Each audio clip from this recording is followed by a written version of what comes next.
Halo, assalamualaikum warahmatullahi wabarakatuh. Selamat malam ya buat teman-teman semuanya, khususnya yang selalu menantikan video-video terbaru atau updatean terbaru dari channel Solusi Hutang MB ya.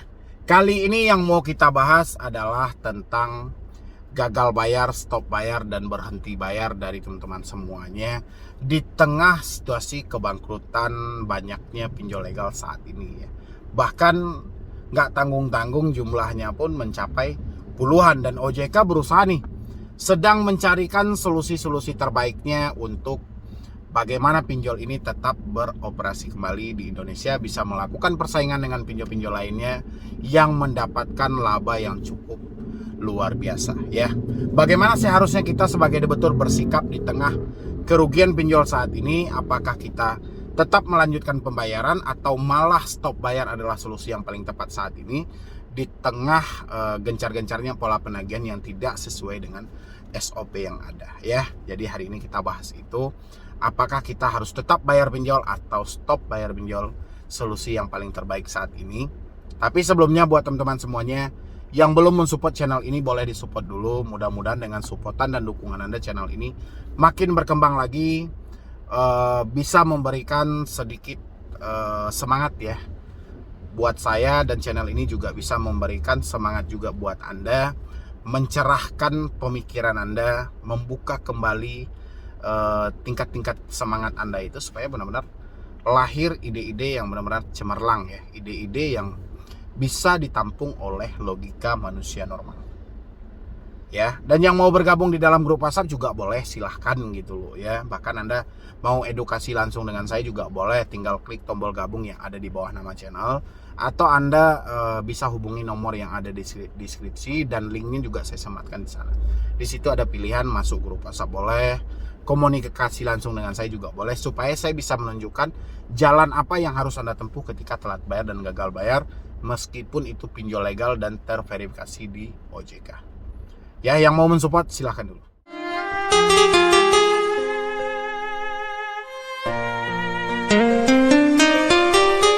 Oke, tentang gagal bayar dan telat bayar di pinjol legal. Ya, banyak teman-teman semuanya menyatakan sudah tidak mampu dan sudah tidak sanggup. Bahkan baru-baru ini, mulai dari akhir-akhir 2022 sampai di awal 2023, kita mendapatkan informasi banyaknya pinjol yang merugi. Tapi berdasarkan dari auditan dari OJK, kerugian pinjol ini ya hanyalah sebatas karena mereka belum mampu untuk memaksimalkan pencairan dana terhadap masyarakat. Tapi kalau saya berkaca di posisi ini ya, kalau saya mempelajari di posisi ini, bukan masalah si pinjolnya tidak mampu bersaing atau belum mampu memaksimalkan pemberian dana, tidak. Tapi ada satu kendala yang terjadi dari si kreditur ini ya, ketika melakukan penagihan, atau mereka yang memberikan dana kepada debitur dengan bunga yang sangat fantastis tanpa mempertimbangkan tingkat kemampuan bayar ya. Bahkan hari ini pun, sampai detik ini pun, sudah berapa tahun pinjol yang ada di Indonesia, bahkan kita tidak menemukan satu solusi yang tepat dari otoritas jasa keuangan ataupun dari lembaga-lembaga terkait yang berhak mengatur segi keuangan yang ada di Indonesia. Justru yang kita dapatkan ya semuanya terserah. Si debitur mau kayak manapun juga endingnya terserah. Ya, kalau si debitur bertanya kepada OJK, OJK hanya menyarankan selesaikan secara internal. Ya, padahal bukan pernyataan untuk penyelesaian secara internal yang dibutuhkan oleh para debitur yang telat bayar atau gagal bayar pinjol ini. Tapi mereka membutuhkan adalah bagaimana sikap OJK mengketengahi permasalahan mereka antara si debitur dan si kreditur, supaya terciptanya kesepakatan yang benar-benar deal, kesepakatan yang benar-benar real tanpa ada unsur penipuan. Tadi malam saya sempat bercerita dengan salah satu orang yang mengikuti diskusi khusus, dan mereka juga telah berlangganan di YouTube ini. Dia menelpon saya ke nomor pribadi saya, dan dia terjebak di 13 aplikasi pinjol. Jumlahnya ini sangat fantastis, jumlahnya sampai mencapai 117 juta. Dan pinjolnya semuanya legal. Di posisi ini, dia bukan tidak mau bayar. Memang dia menyatakan tidak mampu bayar, tapi kalau dihitung dengan bunga plus dendanya, Tapi kalau untuk biaya pokok, mereka masih sanggup untuk melakukan pembayaran. Mereka masih sanggup dengan prinsip sistem cicil. Memang yang dia pinjam ini adalah sistem cicil ya. Ini akibat juga gali lubang tutup lubang. Awalnya cuman 3 aplikasi saja yang dia pinjam dengan nominal yang cukup besar juga. Ada yang 20 juta, ada 17 juta, bahkan ada 15 juta juga gitu. Sisanya gali lubang tutup lubang. Berkaca dari permasalahan itu yang diceritakan oleh debitur, berarti kan masih ada peluang ya, semangat atau etikat baik daripada si peminjam untuk menyelesaikan satu tagihannya. Cuma mereka sedang keberatan dengan pola bunga dan denda yang harus diselesaikan sekaligus. Ya. Makanya yang kita minta itu kehadiran OJK di posisi ini supaya tidak terjadi stop bayar atau berhenti bayar adalah mengetengahkan hal ini. Bagaimana uang yang kesanggupan soal pokok ini bisa ditampung oleh si kreditur atau si pinjol dengan bunga dan denda nanti kita bicarakan di belakang. Ya, tapi memang harus ada kesepakatan yang terjalin. Kalau selama ini memang ada juga 1 atau 2 orang mendapatkan kesepakatan yang deal dengan pihak pinjol, tapi soal bunga dan denda masih samar-samar. Setelah mereka melakukan pembayaran masih banyak yang ditipu, masih banyak yang ditagih kembali, bahkan di aplikasi tidak pernah selesai gitu loh. Sebenarnya masih banyak sih problem-problem yang lahir dari pinjol ini gitu loh. Tapi OJK seakan tidak melihat soal permasalahan ini. OJK hanya melihat pinjol berhasil menyebarkan dana kepada masyarakat dan berhasil kembali menariknya. OJK beranggapan dana yang ditarik si pinjol ini adalah hasil dari kebutuhan produktif yang sedang diputarkan, itu mereka mendapatkan untung juga sehingga dia bisa membayar cicilan, padahal tidak. Ya. Ada peran debt collector di balik itu melakukan satu penekanan dengan pola pengancaman. Banyak, tapi OJK saja tidak mau membuka mata dalam hal ini. Ya. Makanya saya sampaikan, kalau si pinjol mengalami kerugian detik ini, itu sudah wajar. Jangan disalahkan soal literasi yang rendah. Ya, tingkat pemahaman si debitur yang lemah. Memang si pinjol tidak memberikan pemahaman secara detail. OJK juga tidak mengirimkan pesan langsung sampai ke masyarakat. OJK hanya mengirimkan pesan itu melalui Instagram, melalui YouTube. OJK beranggapan semua masyarakat Indonesia sudah menjadi follower di Instagram mereka, sudah menjadi subscriber di YouTube mereka. Mereka percaya dengan media mereka. Padahal kalau saya perhatiin media OJK, ya, itu kalau dibandingin dengan media saya secara via YouTube ya belum kalah solusi hutang gitu. Tapi entah kenapa OJK lebih percayakan hal itu. Ya, ini sebenarnya yang harus jadi PR kalau OJK tidak mau akan besar dampak terjadinya ke depannya pinjol yang akan mengalami kerugian lebih besar lagi dari itu. Ya, saya pribadi terus terang aja, saya juga nggak menginginkan pinjol ini dihapus ada di Indonesia, tapi saya menginginkan terciptanya suatu mekanisme atau sebuah program dari pinjaman online yang benar-benar ada keseimbangan. Ya, kalau pinjol tidak mengharapkan untung itu bohong banget. Tapi seimbang, disesuaikanlah dengan tingkat kemampuan membayar dari si debitur. Ya, contoh kita kan OJK kan juga bisa belajar dari program yang dibikin dengan subsidi pemerintah kayak kredit usaha rakyat. Itu kan sudah sukses. Ya, harusnya berkaca di posisi ini.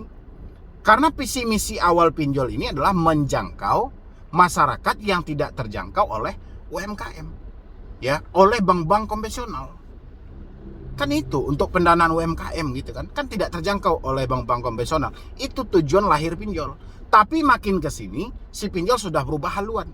Bahkan si pinjol hanya ingin menguntungkan diri sendiri tanpa peduli keuntungan yang dirasakan oleh masyarakat. Ya, kalau iklannya sangat menggiurkan. Anda butuh dana, pinjam di sini. Kalau ada persyaratannya rumit dan segala macam, tinggalkan. Cuman ini yang ada satu-satunya. Itu kan ada satu ajakan. Padahal mekanisme tidak sehebat iklan yang mereka munculkan. Iklan yang mereka tawarkan pinjaman mencapai 50 juta. Akhirnya begitu minjam yang didapat cuma 500 dan 800 ribu. Itu pun tidak sesuai dengan tenor yang mereka sebutkan. Orang-orang sudah terlanjur mengirimkan data. Bahkan banyak orang yang tidak mengkonfirmasi, tapi pinjaman tetap cair. Ya, akhirnya apa yang terjadi? Orang-orang jadi malas bayar. Ya, stop bayar, gagal bayar. Makanya ini sudah menjadi PR oleh OJK. Dan teman-teman yang telat saat ini atau yang menonton saat ini galbay bayar, tidak mampu bayar, tidak sanggup lagi telat bayar, ya memang itu solusi yang paling tepat hari ini. Karena tidak ada lagi ide-ide atau solusi yang muncul dari OJK. Bagaimana kita mengatasi ini supaya tidak terjadi tentang tidak mampu bayar ini. Ya, OJK tidak memikirkan keseimbangannya.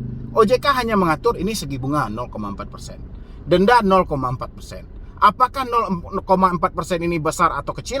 OJK tidak peduli. Mau Anda keberatan atau tidak, OJK nggak peduli. Yang penting ini sudah diatur. Habis itu OJK munculkan lagi, ini larangan buat debt collector. Ya, soal larangan ini diikuti atau tidak, OJK nggak peduli. Karena mereka tidak mensurvei langsung ke lapangan. Jadi buat teman-teman semuanya yang telat bayar pinjol, gagal bayar pinjol, saat ini itu memang sudah solusi tepat. Yang penting jangan lagi ada gali lubang tutup lubang.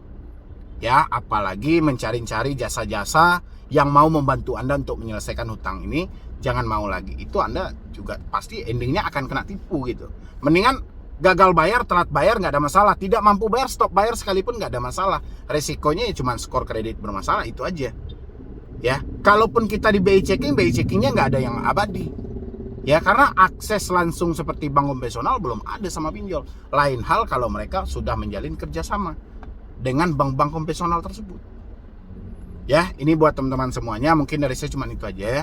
Mudah-mudahan ini membantu karena saya perhatikan masih banyak orang gagal bayar, telat bayar.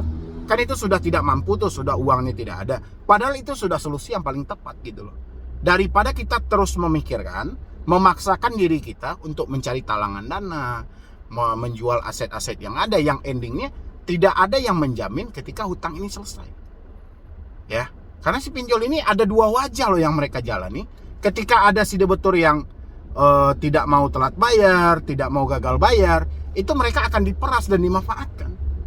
Ya, ketika ada debitur yang telat bayar, gagal bayar, itu mereka akan ditekan juga, diancam juga.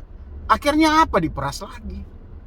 Ya, diperas melalui cicilan yang tidak jelas arahnya kemana, diperas melalui uang perpanjangan dan sebagainya macamnya.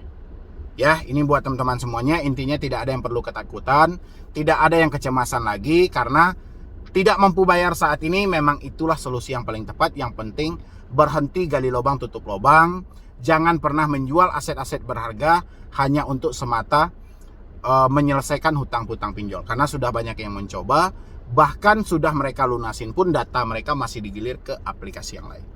Ya, jadi sebenarnya masih banyak PR yang diperbaiki oleh OJK terhadap pinjol-pinjol legal yang telah terverifikasi dan terdaftar di mereka. Ya, kita pun juga berharap mudah-mudahan ini muncul ya, selain OJK memperbaiki kerugian-kerugian dari pinjol yang ada, kalau bisa perbaiki mekanismenya. Kita nggak butuh banyak pinjol sampai ratusan, kita cuman butuh pinjol itu puluhan saja nggak apa-apa, tapi benar-benar dirasakan manfaatnya di seluruh masyarakat Indonesia. Ya, mungkin dari saya cuma itu aja. Sisanya yang mau konsultasi dan diskusi boleh masuk ke grup WhatsApp. Caranya gampang banget, tinggal klik tombol gabung yang ada di bawah nama channel. Jadi sekian dulu dari saya, Medi Broni. WhatsApp.